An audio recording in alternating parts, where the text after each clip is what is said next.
En Thaïlande, papa voulait voir des arbres bien sûr, mais aussi des pitons calcaires dans l'eau. Maman a plongé dans le guide et nous a dégoté le parc national de Khao Sok. Avec les parcs qui l'entourent, ils forment la plus grande zone protégée de la péninsule thaï-malaise. Nous étions donc heureusement assez motivés quand le bus venant de Bangkok nous a largués en pleine nuit, seuls à l'entrée du parc, à environ 2 km de nos bungalows. On dit que la forêt pluviale de Khao Sok est une des plus anciennes du monde, datant d'il y a plusieurs dizaines de millions d'années, plus ancienne encore que l'Amazonie. On s'est alors demandé ce qu'était exactement une forêt pluviale. C'est tout simplement la traduction de rainforest en anglais. Mais en français, on parlera plutôt de forêt équatoriale, ou forêt tropicale humide, ou encore forêt ombrophile tropicale. Elle contient 10 fois plus d'espèces d'arbres que la forêt en milieu tempéré. Elle est composée d'arbres sans pervirants qui restent verts toute l'année et qui ne résistent ni au froid ni à la sécheresse. Nous avons surtout repéré des bambous. Il y a bien sûr d'autres gros arbres, mais la forêt est tellement dense qu'il est difficile d'avoir le recul pour les admirer.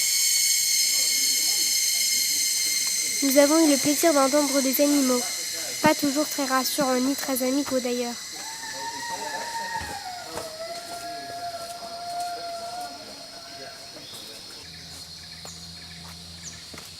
Ah! Putain, ça pique fort.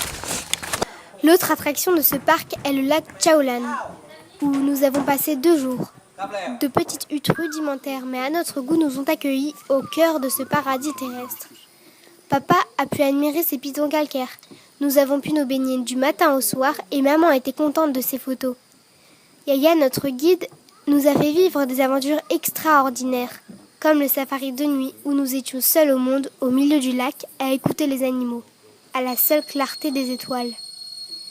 Vénus était contente de voir un oiseau banane comme dans les papa autour du monde. Mais de cela, nous n'avons pas d'image, car il faut savoir aussi garder ces souvenirs magiques dans notre seule mémoire. Et puis surtout, maman n'avait pas pris son appareil photo. En quittant ce lieu, nous sommes passés devant le barrage électrique. C'est ainsi que nous avons vraiment eu conscience que ce lac était artificiel et n'existait pas avant les années 1980. Bien que déjà en zone protégée, cet endroit a été choisi pour pouvoir apporter de l'électricité à la région. Bien sûr, les villageois ont été déplacés et les plus de 237 espèces d'animaux ont été protégées. Mais beaucoup d'entre eux moururent de stress ou ne purent s'adapter à leur nouvel environnement.